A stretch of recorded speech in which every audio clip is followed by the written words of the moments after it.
How can a blind person tell one coin from another? NFBV.org.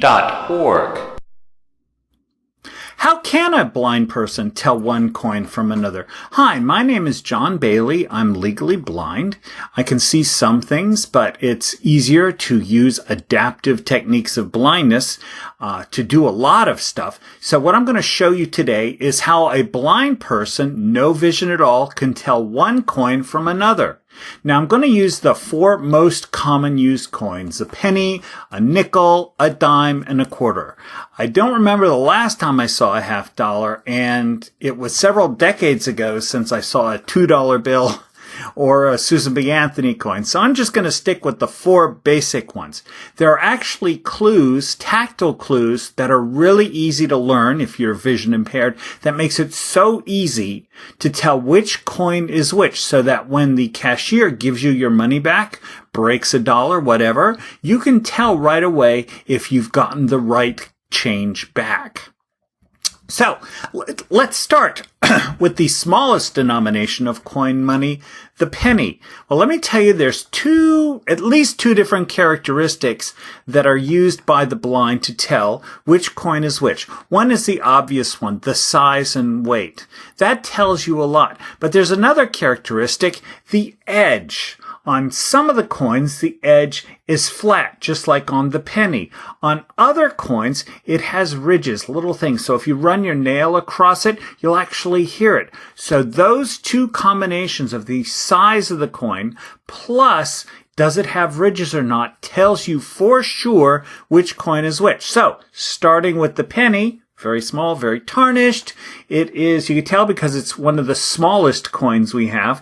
Plus, it has a smooth edge. So, in the dark, somebody handing me change, I don't have to pull it out, hold it up to the light, stick it to my eye. I can tell right away, just my hand in my wallet or wherever, my hand in my pocket, I can tell this is a penny. And the way to tell a penny is that it is smallest and with no ridges. All right, next denomination up, the nickel. I'll be perfectly honest. When you hold a nickel and a quarter together, you can tell right away which is which. But if somebody only hands you one, I had the worst time telling which is which. All right, you can tell the nickel by its size. And it, too, like the penny, has no ridges. So just reaching into your pocket, if you find a coin that's bigger than the penny or the dime, and it has smooth edges, you know that's a nickel. The next one up is the dime. Let's get the dime. There we go. Here's the dime. It is about the same size, or it's actually a tiny bit smaller. I misspoke. It's a tiny bit smaller than a penny. But what makes it very distinctive is ridges. Let's see if we can hear this. You cannot mistake a dime for any other coin. You can tell. How can you tell a dime? It's the size. It's a little thinner, very light, and it has ridges. The next denomination up, the last one we have, is the quarter, the 25-cent piece. Reason they call it a quarter is because in the olden days, the way they made change from a dollar was they cut it into quarters, fourths. So you got really weird shaped edges, but that's where we got the term quarter. Well, modern days, we actually have a whole coin that's a quarter, one of the largest that we have, one of the largest that you're likely to receive every day, and it has the ridges. So, let's review. Those are the 4 major coins, and it is so simple to tell which one is which just by using a few adaptive techniques. So, penny, one of the smallest, a bit bigger than a dime, heavier than a dime, no ridges. That's how you can tell. Smallest coin without any ridges. Next denomination up, the nickel.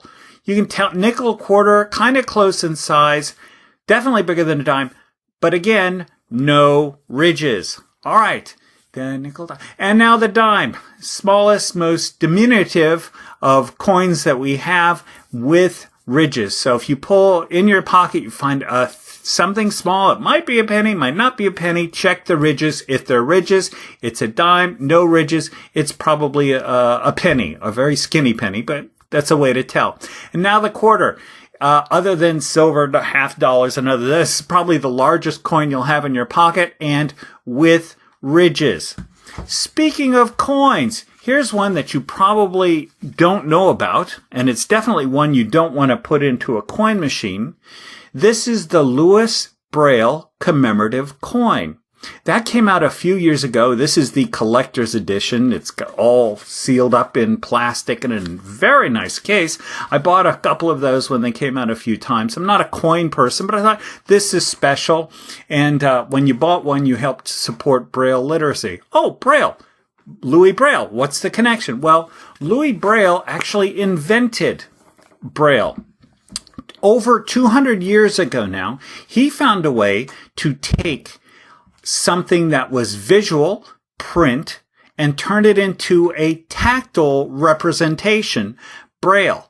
Now, why is that so important? Okay, Braille people, now blind people can now read Braille. That's great. But also, blind people, if they have a slate and stylus, very simple device for writing Braille, if blind people could also write now, they can become literate. Literacy is so important for the vision impaired.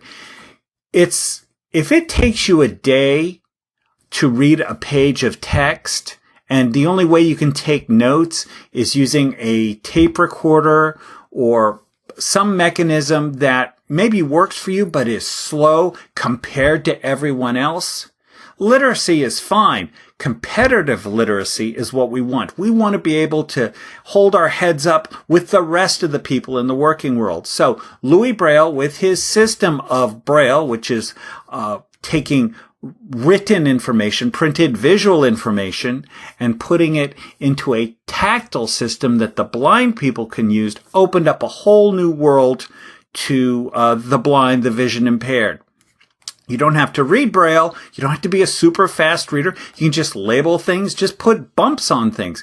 Just be aware that a lot of things can be solved. A lot of challenges that the vision impaired have can be solved just by using a tactile solution. And Louis Braille brought that to us. Did you find the video useful, interesting at all? Please like the video. It'll be available on YouTube, and if you like the video, it'll help promote, and more people will hear about these solutions, very simple solutions to what might be really causing a lot of challenges to people who are losing their vision or just want to do better. So in this one, we learned about how to differentiate coins. And if you have any questions, you could either put a comment in the YouTube video, or you can email us, the National Federation of the Blind of Virginia, at nfbvirginia@gmail.com. We'd be glad to hear from you. So after watching this video, if you found it of value, please share it with people and definitely like the video.